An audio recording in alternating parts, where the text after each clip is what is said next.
Imaginez la liberté de dépenser sans souci, de prendre sa retraite sans stress et de bâtir un avenir sur lequel votre famille peut compter. C'est possible, mais comment y parvenir? La réponse est simple. Commencez à investir dès maintenant. Dans ce résumé audio, nous vous dévoilerons les leçons importantes du livre. Just Keep Buying de Nick Maggiulli vous aidera à bâtir votre patrimoine et à faire fructifier votre argent intelligemment. Au fil du temps, vous découvrirez pourquoi investir est non seulement important, mais essentiel. Vous apprendrez où investir, comment gérer les fluctuations boursières et comment réagir en cas de krach boursier. Et ce n'est qu'un début. Nous espérons qu'à la fin de ce résumé, vous serez motivé pour franchir la première étape ou la suivante et devenir un investisseur confiant. Car, bien fait, investir n'est pas seulement une stratégie, c'est une habitude de vie qui peut donner des résultats extraordinaires. Alors, que signifie réellement Just Keep Buying? C'est une philosophie, une idée simple mais puissante. Investir régulièrement dans un portefeuille diversifié. Peu importe l'évolution du marché, que les prix soient élevés ou bas, que le marché soit haussier ou baissier, la clé est de continuer à acheter. Tout comme payer son loyer ou ses courses, investir devrait devenir une routine. Cette approche ne nécessite ni timing parfait, ni connaissances approfondies. Elle requiert simplement discipline et engagement. Et aujourd'hui, c'est plus facile que jamais. Grâce aux plateformes modernes, les investisseurs ont accès à des transactions gratuites, à des fonds indiciels à faible coût et à des opportunités diversifiées. Vous pouvez désormais détenir une participation dans certaines des plus grandes entreprises mondiales en quelques clics. Ne vous laissez pas décourager par la peur ou la confusion, comme vous le découvrirez dans ce résumé. Le processus d'investissement est bien plus simple que vous ne le pensez et bien plus gratifiant que vous ne l'imaginez. Entamons ce voyage vers la croissance financière et la richesse à long terme. Bien après votre vie active, il peut être difficile de s'imaginer à 60, 70 ou 80 ans aujourd'hui. On se sent fort, capable et plein d'énergie, et il est naturel de penser qu'il en sera toujours ainsi. Mais la recherche révèle quelque chose d'intéressant. Visualiser son futur soi peut être un puissant moteur de planification financière à long terme. Dans une expérience, on a montré aux participants des photos d'eux-mêmes, vieillis numériquement. Une image de ce à quoi ils pourraient ressembler des décennies plus tard. Étonnamment, ceux qui ont vu ces images d'avenir ont fini par investir 2% de plus dans leur compte de retraite que ceux qui n'en ont pas vu. Le simple fait de voir une version réaliste d'eux-mêmes, plus âgés, les a incités à préparer leur avenir plus sérieusement. Une autre étude a demandé aux participants pourquoi ils épargnaient. Les résultats ont révélé que les personnes mentionnant la retraite ou des urgences comme raison étaient plus susceptibles d'épargner régulièrement que celles qui épargnaient pour des objectifs à court terme, comme l'achat d'une maison ou des vacances. Ainsi, épargner ou investir pour ces vieux jours n'est pas égoïste, mais intelligent. Vous assurez simplement votre avenir et ne dépendez de personne plus tard. Chapitre 2. Inflation. L'inflation est comme une taxe invisible qui ronge discrètement votre pouvoir d'achat année après année. Qu'il s'agisse de l'épicerie, de l'éducation, des transports ou de l'entretien de votre propriété, les prix continuent d'augmenter, même si votre salaire reste le même. À court terme, l'inflation peut sembler anodine, mais au fil des ans, son impact peut être considérable. Par exemple, si le taux d'inflation annuel est de 2%, Votre argent perdra la moitié de son pouvoir d'achat en 35 ans. Si l'inflation est de 5%, la même perte se produit en seulement 14 ans.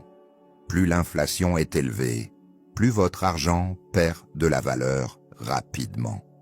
Alors, comment réagir? La solution réside dans l'investissement, en achetant des actifs qui prennent de la valeur. Au fil du temps, vous pouvez lutter contre l'inflation et préserver votre patrimoine. Prenons un exemple. Si vous aviez investi seulement $1 en obligations du Trésor américain à long terme en 1926, cet argent aurait atteint $200 fin 2020.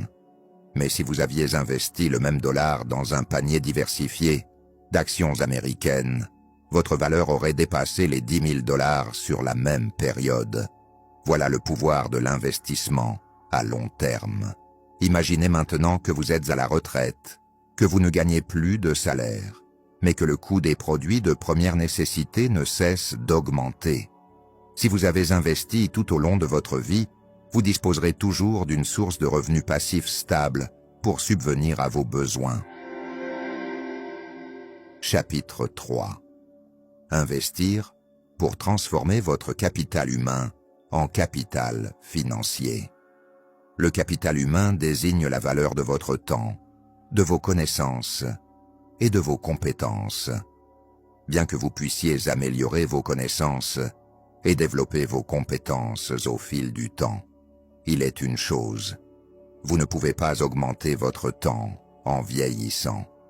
Votre énergie et votre capacité à travailler diminuent naturellement. Vous ne pourrez pas faire tout ce que vous pouvez faire aujourd'hui. Imaginons que vous gagnez $50 000 par an pendant les 40 prochaines années et que vous épargnez régulièrement 15% de ce revenu tout en obtenant un rendement annuel moyen de 6%. Au fil du temps, non seulement vous accumulerez suffisamment d'argent pour subvenir à vos besoins, mais la magie des intérêts composés permettra à votre patrimoine de croître encore plus rapidement. Même après votre retraite, vos investissements continueront de générer des revenus. En commençant à investir aujourd'hui, vous profiterez d'une retraite paisible demain. Vous n'aurez plus à vous soucier des factures médicales, de l'avenir de vos enfants ou des dépenses quotidiennes. Même en vous relaxant et en profitant de la vie avec vos proches, votre argent continuera de fructifier pour vous, fructifiant en arrière-plan et vous offrant la liberté que vous méritez. Dans quoi investir? Maintenant que nous avons expliqué pourquoi investir, la grande question est « Où investir ?» Vous avez probablement déjà rencontré d'innombrables gourous de l'investissement en ligne qui prétendent vous montrer la voie parfaite vers la richesse. Mais la vérité est qu'il n'existe pas de voie universelle pour devenir riche. Il existe de nombreuses façons de se constituer un patrimoine. Ce qui fonctionne pour quelqu'un d'autre pourrait ne pas vous convenir.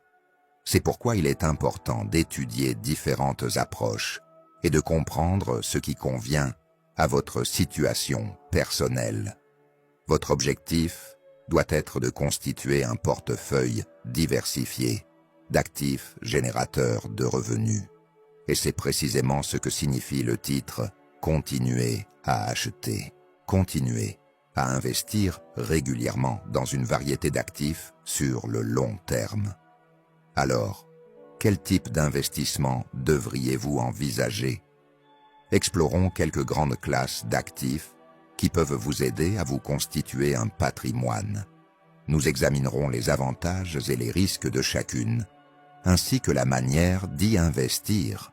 Avant de prendre une décision, assurez-vous de bien comprendre chaque actif. Commençons par les actions. Lorsque vous achetez des actions, vous achetez des parts dans une entreprise. Les actions sont l'un des outils les plus fiables pour se constituer un patrimoine à long terme. Un groupe de chercheurs a étudié les rendements boursiers de 16 pays entre 1900 et 2006. malgré des événements mondiaux majeurs comme les 2 guerres mondiales et la Grande Dépression. Chacun de ces pays a enregistré des rendements positifs à long terme. Par exemple, la Suède a enregistré un rendement annuel moyen de 8%, les États-Unis de 6,8%, et même la Belgique, pays le plus faible, a enregistré un rendement de 2,7%. Un autre avantage des actions est qu'elles ne nécessitent aucun entretien. Une fois achetées, vous n'avez pas à les gérer vous-même, mais elles peuvent continuer à générer des rendements. Cependant, les actions présentent une volatilité à la baisse. Historiquement, les cours des actions ont chuté de 50%, environ 2 fois tous les 100 ans, de 30% tous les 4 ans et de 10% presque tous les 2 ans. Ces fluctuations peuvent être émotionnellement difficiles, surtout pour les nouveaux investisseurs, mais l'essentiel est de se concentrer sur le long terme. L'histoire montre qu'avec le temps, les cours des actions se redressent et progressent même après des crises majeures. Le temps, dans ce cas précis, est votre meilleur allié. Alors, comment acheter des actions?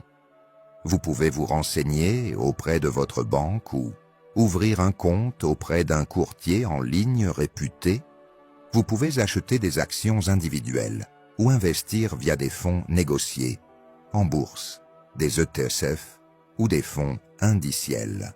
L'auteur, Nick Magley, recommande les fonds indiciels, car ils permettent d'investir facilement et à moindre coût dans un large éventail d'entreprises.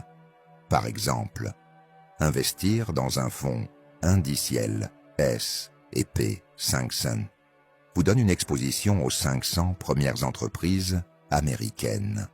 Un fonds indiciel mondial, quant à lui, vous permet d'explorer des actions performantes du monde entier.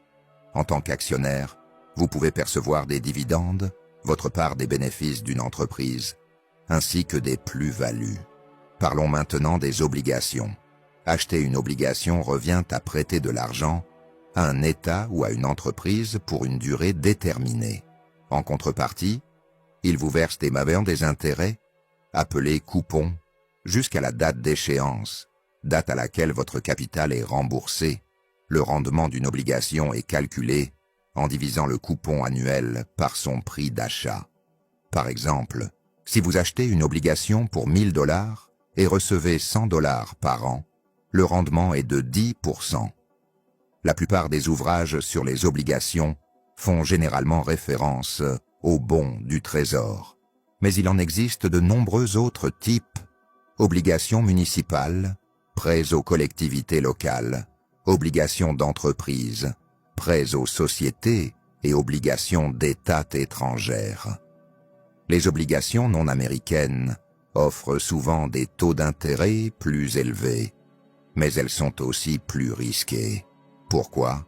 Parce que, contrairement au gouvernement américain, qui peut imprimer de la monnaie pour rembourser ses dettes, d'autres gouvernements ou entreprises peuvent faire défaut de paiement en période difficile. Les rendements des obligations étant généralement inférieurs à ceux des actions, elles constituent un actif de diversification. Elles permettent d'équilibrer le risque, même si leurs rendements peuvent être modestes. Les obligations sont relativement sûres et moins affectées par les fluctuations du marché que les actions. Une autre raison d'inclure des obligations dans votre portefeuille est leur régularité. Même lorsque les actifs plus risqués sont en baisse, les obligations ont tendance à offrir des rendements stables. Vous pouvez également les utiliser comme source de liquidité. Par exemple, si la bourse s'effondre et que vous perdez votre emploi, détenir des obligations vous permet de les vendre contre de l'argent, sans perte majeure. Mais si tout votre argent est investi dans des actifs risqués, vous pourriez vous retrouver en difficulté. Nous l'avons constaté lors de la pandémie de Covid-19. Imaginez 3 portefeuilles différents. L'un composé uniquement d'actions du S&P 500, un autre composé de 80% 30% d'actions et de 20% d'obligations, et un troisième de 60% d'actions et de 40% d'obligations. 40% d'obligations. Lorsque les marchés ont atteint leur plus bas niveau, en mars 2020, le portefeuille entièrement composé d'actions a été le plus touché. Le portefeuille 60-40, en revanche, a mieux résisté grâce à sa répartition en obligations. Vous pouvez acheter des obligations individuellement directement, mais l'auteur suggère d'investir dans des ETF obligataires ou des fonds indiciels pour plus de simplicité et de diversification. Vous pouvez explorer ces options auprès de votre banque ou d'un courtier en ligne de confiance. Passons maintenant à l'immobilier. Investir dans l'immobilier peut être un puissant levier de création de patrimoine. Vous pouvez louer votre bien, permettant ainsi aux locataires de vous aider à rembourser votre prêt immobilier tout en profitant de la plus-value à long terme. Si vous contractez un prêt pour acheter un bien immobilier, on parle d'effet de levier. Par exemple, avec 100 000 $, vous pouvez acheter un bien de 500 000 $ en empruntant les 400 000 $ restants. Si la valeur du bien atteint 600 000 $, vous pouvez le vendre, rembourser votre prêt et réaliser un bénéfice de 200 000 $, soit le double de votre investissement initial. Mais l'effet de levier peut être réciproque. Si la valeur du bien chute à 400 000 $ et que vous le vendez, vous perdez votre investissement initial de 100 000 $. Heureusement, de tels cracks sont rares et, avec le temps, l'immobilier s'apprécie généralement. C'est pourquoi de nombreux investisseurs utilisent l'effet de levier à leur avantage. Parlons maintenant des inconvénients. En tant que propriétaire, vous devrez gérer les locataires, entretenir le bien et éventuellement le mettre en vente. Sur des plateformes comme Airbnb, si l'immobilier peut offrir des rendements supérieurs à ceux des actions ou des obligations, il exige également plus d'efforts. Ce n'est pas un actif diversifié. Vous prenez un risque concentré. Si votre propriété rencontre des difficultés ou une crise comme celle de la Covid-19, vous pourriez tout de même subir des pertes importantes. Si vous recherchez davantage de contrôle et une propriété tangible, l'immobilier pourrait être la solution idéale. Assurez-vous simplement de mener des recherches approfondies, de consulter des experts et de vous préparer aux complexités techniques et juridiques que cela implique. Enfin, explorons les sociétés de placement immobilier, SPI. Elles vous permettent d'investir dans l'immobilier sans gérer vous-même vos biens. Il s'agit de sociétés qui possèdent et exploitent des biens immobiliers générateurs de revenus. En tant qu'investisseur, vous percevez des dividendes sur leurs bénéfices. La loi les oblige à verser 90% de leurs revenus sous forme de dividendes. Il existe différents types de SPI résidentiels. Les SPI possèdent des appartements, des maisons individuelles, des résidences étudiantes et d'autres biens commerciaux. Priorité aux immeubles de bureaux, aux commerces et aux entrepôts. Les FPI peuvent être cotés en bourse, privés ou non cotés. Les FPI cotés en bourse sont réservés aux investisseurs qualifiés, c'est-à-dire ceux dont la valeur nette est supérieure à 1 million de $. Les FPI cotés en bourse, non cotés, ne sont pas cotés en bourse, mais peuvent être disponibles via des plateformes de financement participatif. Les FPI cotés en bourse sont accessibles à tous et peuvent être achetés comme des actions. Plutôt que d'acheter des FPI individuels, l'auteur recommande d'investir dans des fonds indiciels qui offrent une plus grande diversification. Les FPI de la zone 8 affichent souvent de bonnes performances en période de prospérité et peuvent même surperformer les actions. Cependant, en période de krach boursier, leur chute peut être tout aussi brutale. C'est pourquoi ils sont davantage considérés comme un actif risqué que comme un véritable outil de diversification. Comparons maintenant ces actifs générateurs de revenus. Les actions offrent un rendement annuel composé moyen de 8 à 10%. Les obligations offrent généralement un rendement de 2 à 4%. L'immobilier peut rapporter de 12 à 15%. Les FPI offrent généralement un rendement de 10 à 12%. Parmi les autres opportunités d'investissement, on trouve les petites entreprises, les franchises ou les business angels qui peuvent générer un rendement annuel de 20 à 25%. Les terres agricoles, à fort potentiel de croissance, offrent un rendement de 7 à 9% et constituant une bonne protection contre l'inflation. Les redevances offrent des rendements relativement stables, entre 5 et 20%. Cependant, les crypto-monnaies, l'or et les œuvres d'art ne fournissent pas de revenus fiables et sont hautement spéculatifs.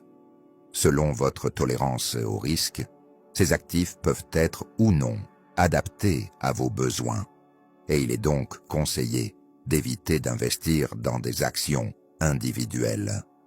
2 raisons importantes justifient d'éviter d'investir dans des actions individuelles. L'une est financière, l'autre existentielle. Commençons par l'argument financier. Même les meilleurs investisseurs professionnels du monde, dotés d'analystes à temps plein et d'outils de recherche avancés, peinent systématiquement à surperformer des fonds indiciels comme le S&P 500. Alors, s'ils ne parviennent pas à surpasser le marché, quelles sont les chances que vous et l'investisseur individuel y parveniez? Des études montrent que près de 75% des fonds à gestion active ne parviennent pas à surperformer leur indice de référence sur une période de 5 ans. Ces fonds sont soutenus par des équipes hautement qualifiées, mais ils sous-performent malgré tout. Si les professionnels ne parviennent pas à sélectionner systématiquement des actions gagnantes, il est peu probable que les investisseurs occasionnels puissent faire mieux.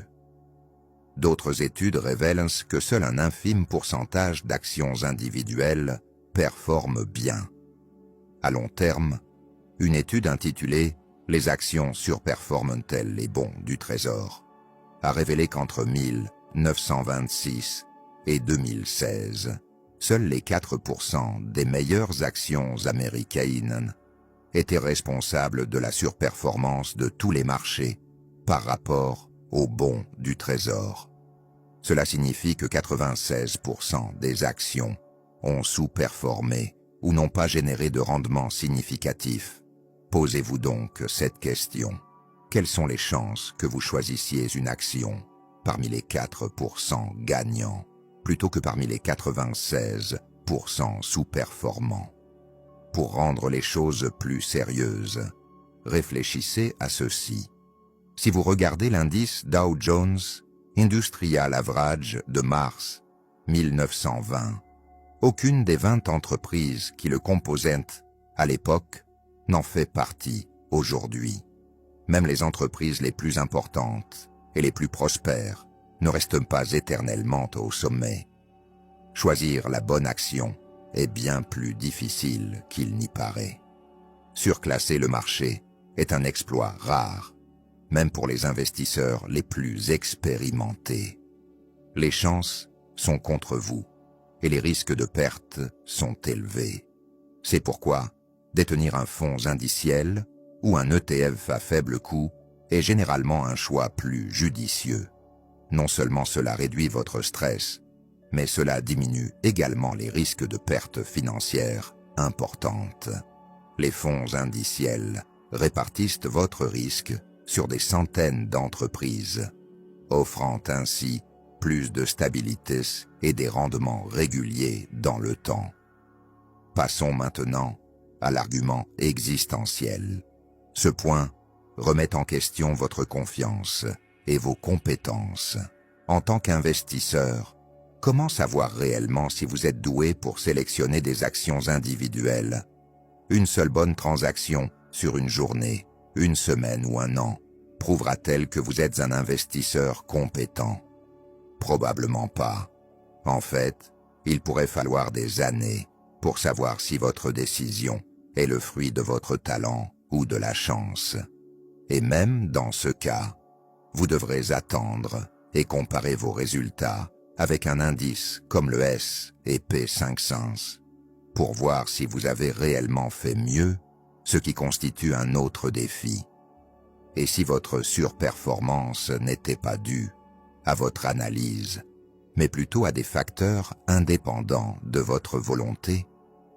Imaginez qu'une action que vous avez sélectionnée progresse considérablement, non pas parce que vous avez vu quelque chose que les autres n'ont pas vu, mais simplement parce qu'elle est devenue populaire sur les réseaux sociaux. Serait-ce toujours considéré comme une compétence? Supposons que vous soyez un investisseur professionnel, gérant un fonds commun de placement. Selon des études, même les professionnels ont tendance à sous-performer leur indice de référence sur une période de 3 ans. Et lorsque cela se produit, ils se demandent, s'agit-il simplement d'une mauvaise passe ou ont-ils définitivement perdu leur avantage? C'est le dilemme existentiel. C'est mentalement et émotionnellement épuisant. Analyser des actions individuelles, surveiller le marché et évaluer constamment ses rendements peut rapidement devenir un travail à temps plein stressant. Pire encore, une seule baisse du cours d'une action peut anéantir une grande partie de votre investissement en quelques heures seulement. Bien sûr, nous avons besoin de sélectionneurs d'actions. Les analystes et les investisseurs actifs apportent de la valeur. Ils contribuent à fixer les prix et à maintenir l'efficience des marchés.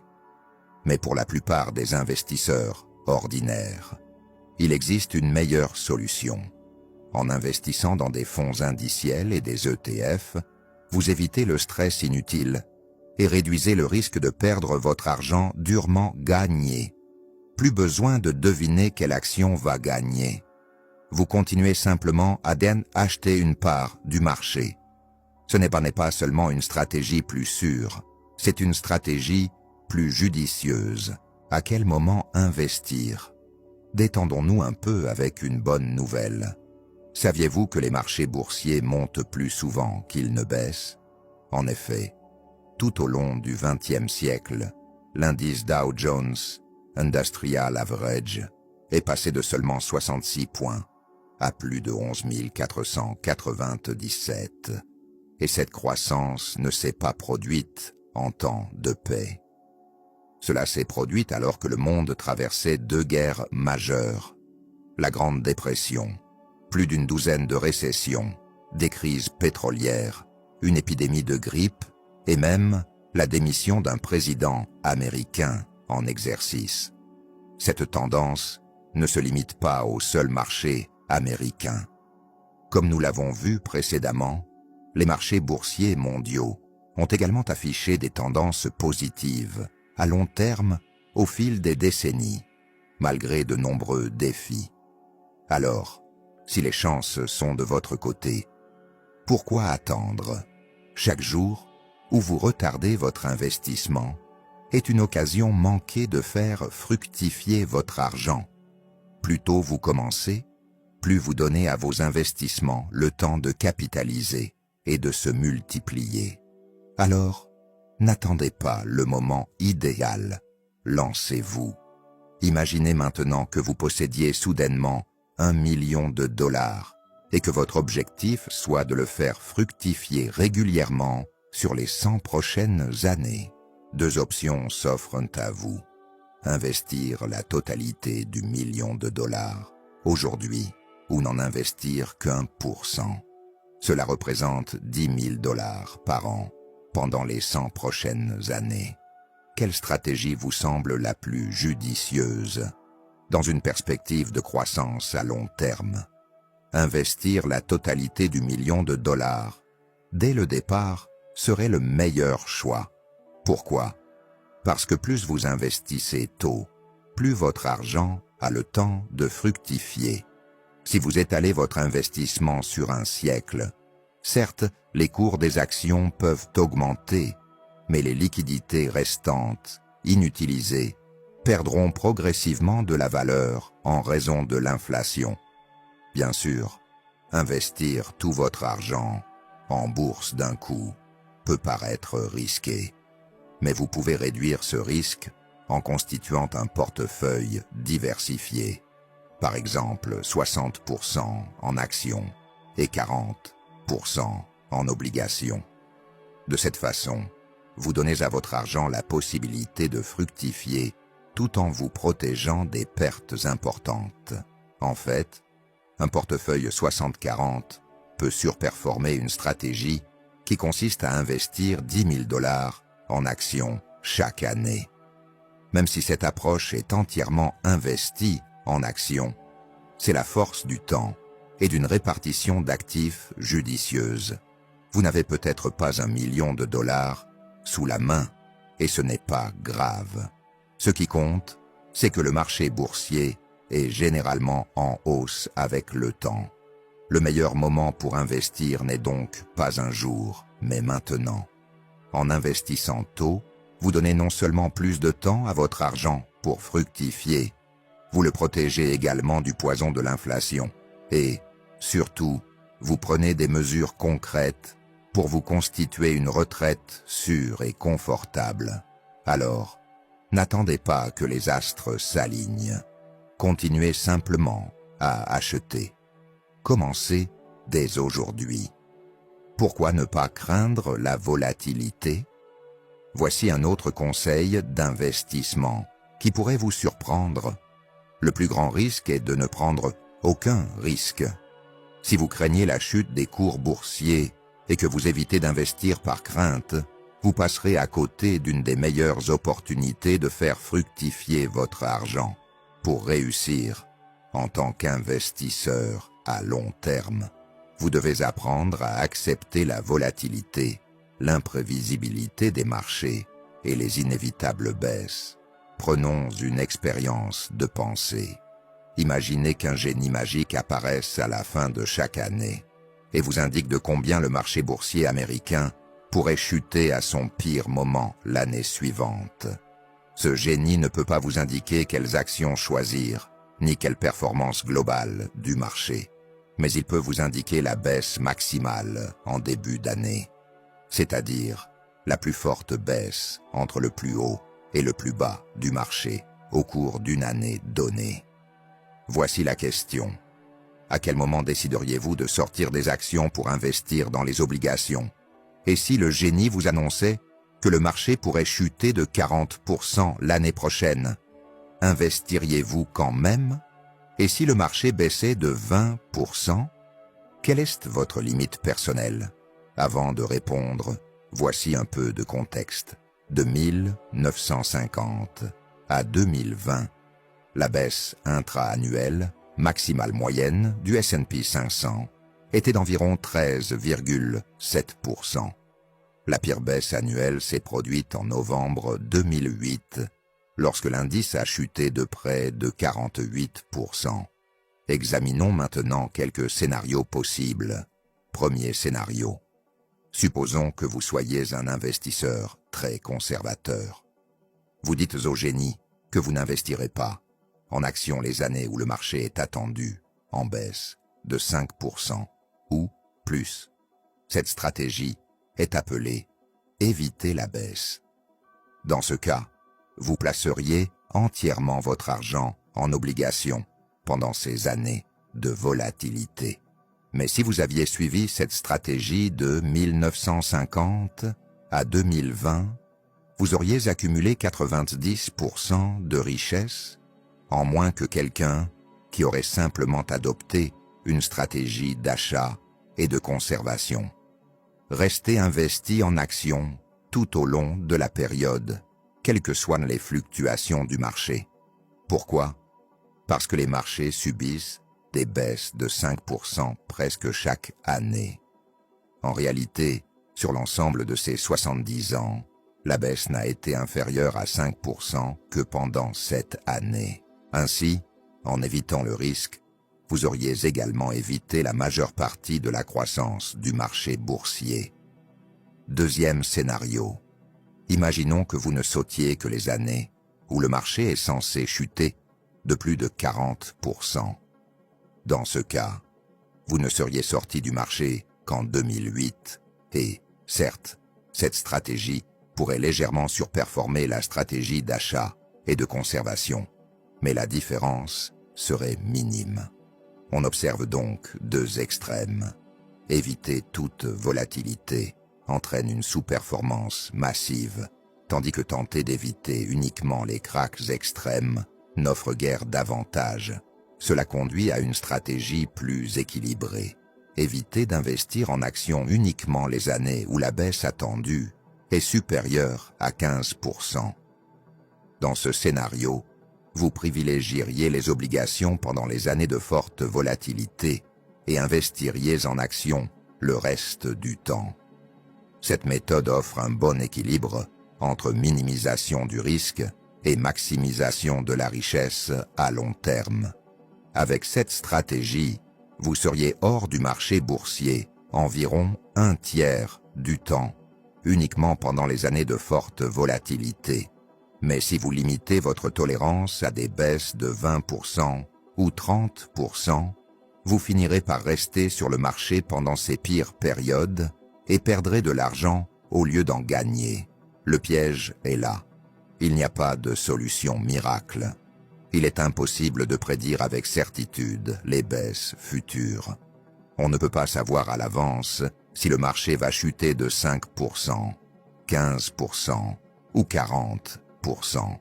Et comme il est impossible de prédire la volatilité future, il n'y a qu'une seule solution: diversifier son portefeuille en investissant dans diverses classes d'actifs, actions, obligations, immobilier, etc.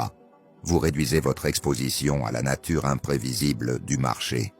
La diversification n'éliminera pas la volatilité, mais elle peut vous aider à la gérer et à rester investi en toute confiance, et surtout à l'accepter. Cela fait partie du jeu.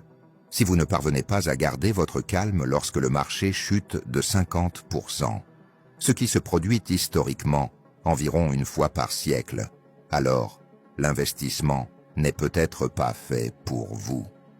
Mais si vous parvenez à maintenir le cap, c'est ainsi que vous gagnerez à long terme. Car dans le monde de l'investissement, la peur coûte cher et la patience est puissante. Comment acheter en temps de crise?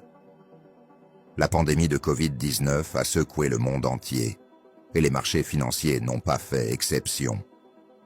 Le 23 mars 2020, l'indice S&P 500 avait chuté de 33% par rapport à son récent sommet.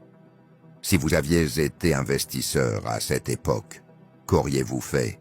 Auriez-vous paniqué et vendu vos actions? Ou auriez-vous tenu bon et gardé votre calme face au confinement, aux fermetures d'entreprises et à l'incertitude accablante? Une célèbre citation du baron Rothschild, banquier du XVIIIe siècle, nous donne matière à réflexion. Il a dit un jour que le meilleur moment pour investir, c'est quand il y a du sang dans les rues. Rothschild a fait fortune pendant le chaos de la bataille de Waterloo, alors que la plupart des investisseurs fuyaient. Sa philosophie est toujours d'actualité. Lorsque les prix sont bas et la peur forte, c'est là que les opportunités sont les plus grandes. Si vous achetez lorsque le marché s'effondre, vos investissements peuvent croître considérablement à mesure que le marché se redresse. Prenons un exemple historique. Imaginez que vous ayez investi $100 par mois en bourse américaine de septembre 1929 à novembre 1936, une période qui couvre le tristement célèbre krach de 1929, et les données sur la reprise qui a suivi montrent que chaque tranche de $100 investie aurait augmenté en novembre 1936, mais que les gains les plus importants auraient été réalisés grâce aux sommes investies au plus bas du krach, à l'été 1932. Ces seuls investissements de $100 auraient atteint $440 fin 1936. C'est plus de 4 fois la valeur initiale, et une telle croissance explosive en période de reprise n'est pas inhabituelle. En fait, la plupart des krachs boursiers peuvent entraîner des gains de 50 à 100% lors de la reprise qui suit. Pourquoi cela se produit-il? C'est une vérité mathématique simple mais puissante. Pour récupérer une perte, il faut un pourcentage de gain bien plus important. Par exemple, pour récupérer une perte de 10%, il faut un gain de 11,1%. Une perte de 20% nécessite un gain de 25%, soit une perte de 50%. Il faut un gain de 100% pour atteindre l'équilibre. Si vous deviez représenter cette relation sur un graphique, vous obtiendriez une courbe exponentielle illustrant à quel point des pertes importantes nécessitent des gains encore plus importants pour se redresser. Prenons le 23 mars 2020, le S&P 500 était en baisse de 33%. D'après les calculs, il lui fallait une hausse de 50% pour revenir à son précédent sommet. Et c'est exactement ce qu'il a fait. En seulement 6 mois, les investisseurs qui ont eu le courage d'acheter pendant ce krach ont vu leur argent croître de 50% en 6 mois. Il nous faut encore des preuves. Examinons les données de chaque chute de 30% ou plus du marché entre 1920 et 1920.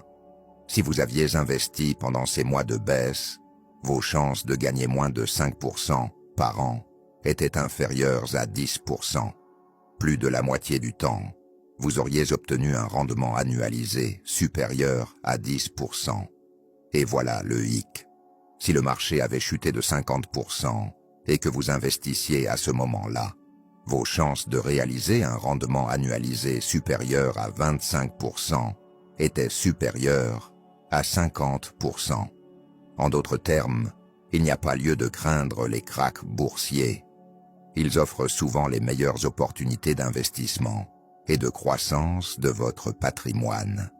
Historiquement, les marchés ont tendance à se redresser complètement en quelques années, voire 10 ans au plus, tout en restant sceptiques. Une étude portant sur 39 pays, entre 1814 et 2019, a révélé que la probabilité que l'inflation dépasse les rendements boursiers à long terme n'était que de 12%. Cela signifie qu'il n'y a qu'une chance sur 8 que l'inflation dépasse vos rendements d'investissement sur 30 ans. Voici maintenant une dernière perspective. Que se passerait-il si j'investissais au pire moment?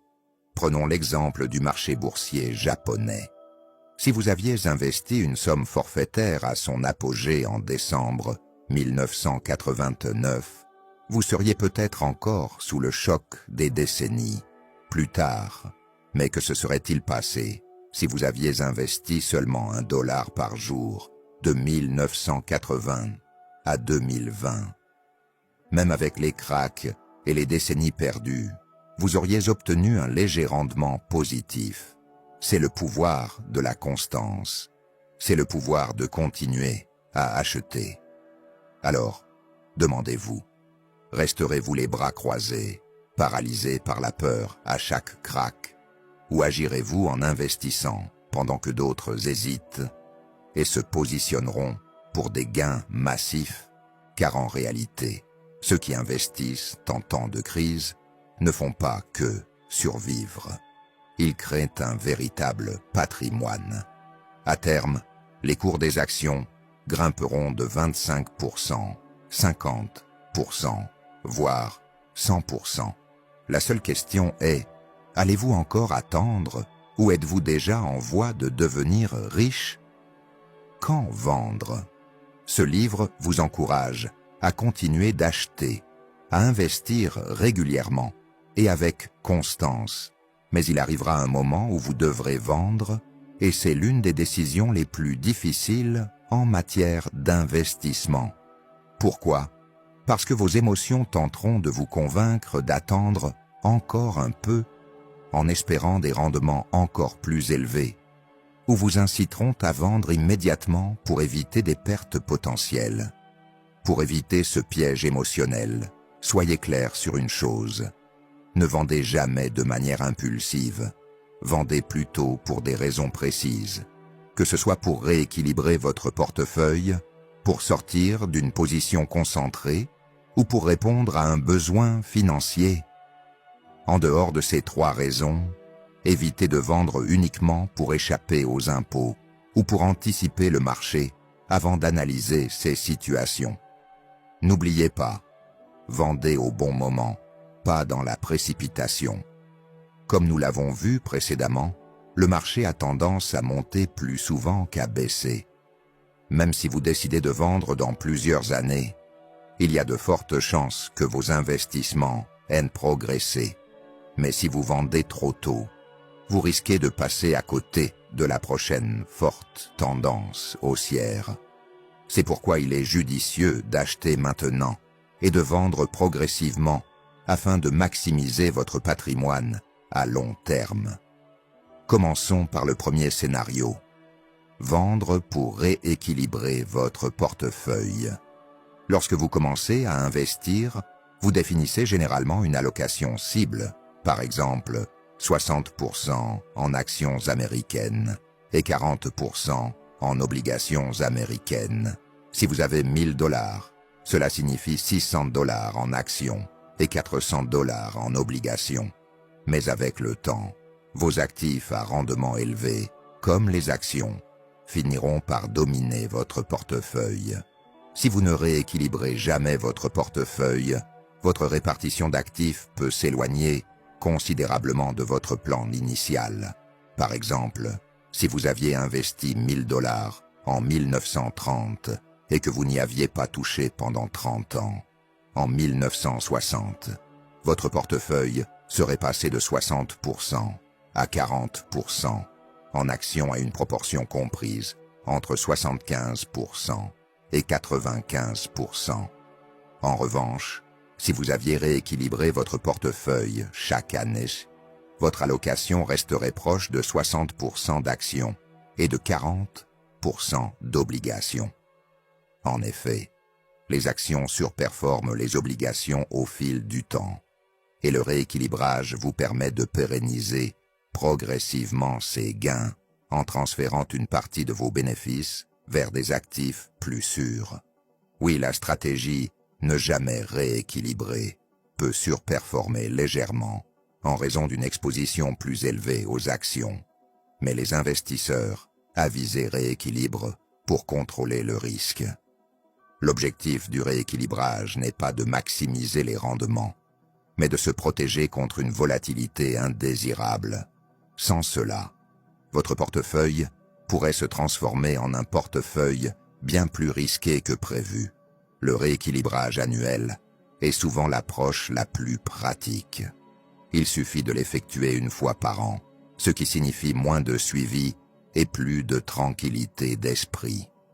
Tentez de rééquilibrer chaque fois que votre allocation en actions atteint 70% ou chute à 50%, peut être stressant et inefficace. Vous pouvez également rééquilibrer pendant la période des impôts, en vendant vos gains et en gérant simultanément l'impôt sur les plus-values. Cette approche permet de gagner du temps et de l'énergie, mais un rééquilibrage fréquent peut entraîner une hausse des impôts et, au final, réduire votre patrimoine à long terme. Il existe une autre façon de rééquilibrer sans vendre. L'auteur recommande cette approche. Au lieu de vendre vos actifs performants, achetez simplement davantage de l'actif en perte de vitesse. Par exemple, si votre portefeuille dérive vers 70% d'actions et 30% d'obligations, vous pouvez corriger le déséquilibre non pas en vendant des actions, mais en achetant davantage d'obligations jusqu'à ce que votre répartition revienne à 60 pour 40. De cette façon, vous évitez l'impôt sur les plus-values et continuez d'investir régulièrement, ce qui est particulièrement utile en période de baisse des marchés. Lorsque vous achetez davantage, peut produire de meilleurs résultats. Cependant, cette stratégie est particulièrement adaptée aux investisseurs encore en phase d'accumulation. Si votre portefeuille a déjà connu une croissance significative, il pourrait être impossible de continuer à acheter davantage. Dans ce cas, vendre pour rééquilibrer peut être nécessaire. Mais essayez de minimiser la fréquence de vos ventes pour éviter des coûts fiscaux inutiles. Passons maintenant à la deuxième raison de vendre. Sortir d'une position concentrée. Cela signifie qu'une part importante de votre patrimoine est immobilisée dans un seul actif ou une seule action. Par exemple, si vous travaillez dans une entreprise qui offre une rémunération en actions, vous pourriez constater qu'avec le temps, une part importante de votre patrimoine net est liée à cette action. Ce n'est pas forcément une mauvaise chose, jusqu'à ce que ce soit le cas. À mesure que votre position prend de l'ampleur, il est judicieux de commencer à vendre de petites portions pour réduire votre risque. Le montant de vos ventes dépend de vos objectifs. Imaginons que vous ayez un prêt immobilier et que la majorité de votre patrimoine soit constituée d'actions de l'entreprise. Vous pourriez en vendre une partie pour rembourser le prêt.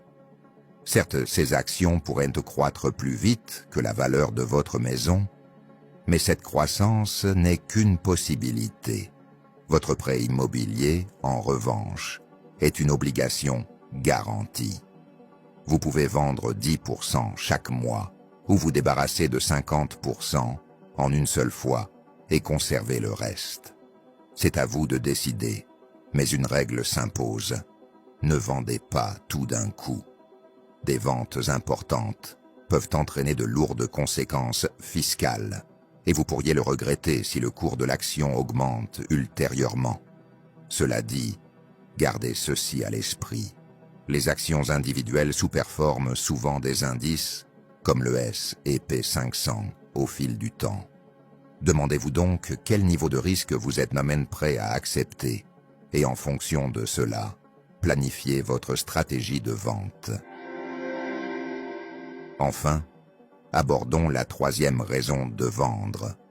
Pour profiter de la vie, qu'il s'agisse de financer une retraite confortable ou des vacances d'été, de financer les études de vos enfants ou de couvrir les frais de santé de votre famille, utiliser son argent n'est pas une mauvaise chose. L'auteur met en avant un concept appelé utilité marginale décroissante. Cela signifie que plus vous possédez quelque chose, moins chaque unité supplémentaire prend de valeur. Par exemple, augmenter son patrimoine de 0 à 1 million de dollars apporte beaucoup plus de bonheur que de le faire passer de 1 à 2 millions de dollars. Une fois les besoins de votre famille satisfaits, un luxe supplémentaire n'apporte pas beaucoup de joie, mais offre à vos proches des expériences enrichissantes. Cela n'a pas de prix. Alors oui, vendre n'est pas un échec. Cela fait partie du jeu. Le véritable objectif de l'investissement n'est pas seulement d'accroître son patrimoine, mais de créer la vie dont vous avez toujours rêvé. Vivre. Conclusion. Revenons rapidement sur ce que nous avons appris de ce formidable parcours. Achetez sans cesse. Vous avez d'abord compris l'importance d'investir. Pour épargner pour votre retraite, protéger votre argent de l'inflation et convertir votre capital humain, votre temps, vos compétences et vos efforts en un capital financier qui vous sera profitable même lorsque vous ne le pourrez plus. Deuxièmement, vous explorez différents types d'actifs, actions, obligations, immobilier et FPI. Chaque classe d'actifs présente ses propres avantages et risques. C'est pourquoi il est essentiel de constituer un portefeuille diversifié qui non seulement accroît votre patrimoine, mais vous aide également à gérer efficacement les risques. Troisièmement, vous avez découvert pourquoi il ne faut pas acheter des actions individuellement. Choisir les actions gagnantes est extrêmement difficile, même pour les investisseurs professionnels. Au lieu de courir après la performance, investissez dans des fonds indiciels ou des ETF à faible coût et laissez le marché jouer en votre faveur. Quatrièmement, vous apprenez l'importance de commencer le plus tôt possible. Chaque jour de retard est une occasion manquée de faire fructifier votre argent. Si vous souhaitez donc lutter contre l'inflation et vous constituer un patrimoine, le meilleur moment pour investir est maintenant. Cinquièmement, vous avez compris qu'il n'y a aucune raison de craindre la volatilité des marchés. Essayez d'anticiper le marché ou l'éviter en période de baisse ne fait que vous faire manquer de précieuses opportunités. Concentrez-vous plutôt sur la constitution d'un portefeuille diversifié et restez investi sur le long terme. Voilà, c'est tout pour le moment. Nous avons atteint la fin de ce livre audio et j'espère sincèrement que ces conseils vous seront utiles. N'oubliez pas que vous êtes un élément essentiel de cette chaîne. Si cette vidéo vous a aidé à réfléchir ou à apprendre quelque chose, aimez-la et laissez un commentaire pour que davantage de personnes découvrent les pouvoirs de la sagesse. Si vous ne savez pas quoi commenter, tapez 111 pour me faire savoir que vous êtes arrivé jusqu'au bout. Si vous n'êtes pas encore abonné, n'hésitez pas à le faire. N'oubliez pas que chaque petit pas compte dans votre parcours de développement personnel. Continuez à avancer vers la victoire. Merci de votre attention.